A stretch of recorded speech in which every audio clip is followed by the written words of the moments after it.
Alright, welcome to a Hunter x Hunter chapter review. This is the first chapter back from the hiatus from 2022, I believe, or 2024, from the last section of chapters that we had gotten. So we're going to start out with an intro and go through a template to make sure that we have all of our ducks in a row with everything that's going on with Hunter x Hunter. So we'll go ahead and get started. In chapter 411, it opens on day 12, Thursday morning around 8 a.m. inside the Ministry of Justice. We're dealing with the aftermath of recent chaos, including Hulkenberg's death from the previous chapters. The chapter intercuts between funeral preparations for the Ninth Prince, Camilla's assassin Sarahel plotting in the shadows, and Kurapika's second Nen lecture in room 1014. It ends with a massive revelation that flips the board for Kurapika and Oito's side. This is classic Togashi with dense dialogue-driven setup that rewards readers who stayed patient through the hiatus. Next, we'll move on to the pacing and structure of the chapter. The pacing is a slow burn but deliberate, which is a classic Togashi motif to use. No big flashy fights in this chapter, as we are currently post-martial law tension and pre-payoff. Instead, it's a masterclass in intercutting scenes and world-building delivery. Moving to the structure, we have 5 points to go through. The first one being that whenever the chapter starts, it opens with Benjamin's side handling Hulkenberg's funeral logistics. Next, moving to the next point, we get a quick cut to room 302 with Fukitaki and Sarahel scheming. The third point, which is the bulk of the chapter, Kurapika's Nen class with guards from multiple princes, now divided into the intro and beginner level classes for Nen. Onto the fourth point, we have the heavy dialogue and inner monologues. The last point for structure, having the climaxes with Kurapika's detailed ritual explanation, plus the wobble bombshell. And it feels like Togashi is reorienting readers after the long break, regrouping us in the ship's politics while advancing multiple threads. The pacing might feel chatty to some, but it is a necessary setup. The chapter rewards rereads because every dialogue line and internal thought definitely can plant seeds. And there being a massive hiatus in between multiple chapters and these being heavy and dense dialogue chapters throughout the entire arc so far, this type of setup is needed. Moving to the character components that we can draw from the chapter, we'll have 6 to draw from, starting with Kurapika. He shines as the strategic teacher or leader. He's accelerating Nen training aggressively and promising basics in weeks via boosters or Emperor time shortcuts while spreading influence. His lecture isn't just teaching, it's manipulation and information warfare, as we have seen. Oito gets a heartbreaking moment. We'll learn more about that as the points go through. Her reaction to the big reveal is raw and sends her to seem very distraught.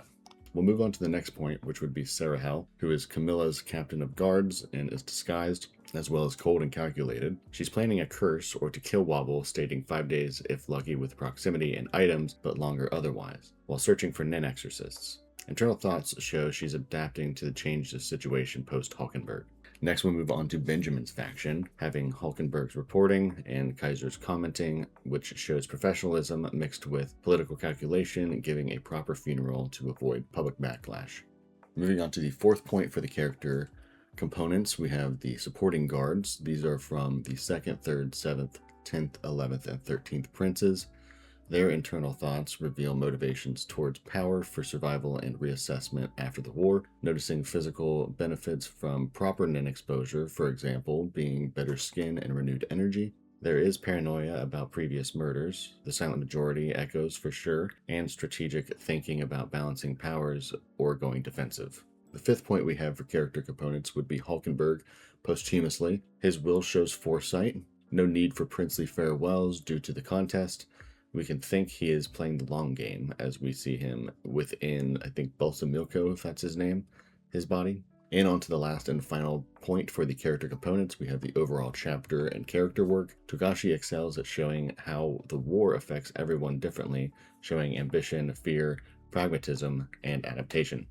Next, we will move on to the story progression and lore components that we have found from this chapter. For the story progression, we're going slightly backward in time to the pre-full martial law fallout. The funeral prep builds tension around public perception and the potential chaos. Sarahel's plot adds immediate threat to Wobble's room. The Nen class spreads power and spies across factions, pushing toward a more chaotic and defensive contest. Kurapika is actively shaping the battlefield. The chapter ends on a cliffhanger revelation that changes Kurapika and Oito's entire strategy. Now onto the major lore components, which is usually where Togashi cooks, and we have 4 components this chapter. The first one being the detailed Succession War ritual breakdown. Kurapika explains the rites, purpose, and mechanics in depth. The burial rites portion is key. It grants the future king immense nin power to sustain a guardian spirit beast for ruling the country. This finally clarifies the burial chamber's role, as we had seen looking like that big battery room. The next lore component point we have would be the time limit consequences. Failing to complete the ritual within the limit risks ending the Huigo Ro regime's control over the populace and the entire dynasty's stability. Next, we'll move on to the final short point that we have for the lore components, being the family control mechanics and how the Kakin royal family has maintained power through the rites of ascension. The last point for the lore components would be the biggest twist, and that is Wapple's eligibility. So Kurapika reveals Prince Wobble does not have the qualification for the Succession War, basically not an eligible participant per the ritual's rules, and possibly tied to legitimacy via legal wives or blood in the urn, as well as focus or desire for the crown, or something deeper like biological lineage. Oito is visibly shaken, as we can see. This opens massive implications, loopholes via contracts. Is Wobble even Nasubi's child in the ritual sense? Could this nullify parts of the war? One theory is that ensuring all princes survive could end the ritual entirely. Kurapika also seems to be baiting Saradnik and Silent Majority indirectly. This chapter recontextualizes the entire arc while dropping new tools for readers and characters to use. Now, moving on to my final thoughts for this chapter, and all I can say is Togashi is back. This is a phenomenal return chapter, not action-packed, but intellectually dense and plot-moving in the best way, especially for Hunter x Hunter. The lore dumps definitely feel earned after the hiatus. It doesn't really feel like there's any filler, because it directly impacts current strategies, especially around Wapple and ending the ritual. The intercutting keeps it engaging, and the Wobble reveal is a genuine what the hell just happened moment that will fuel weeks of theories to come.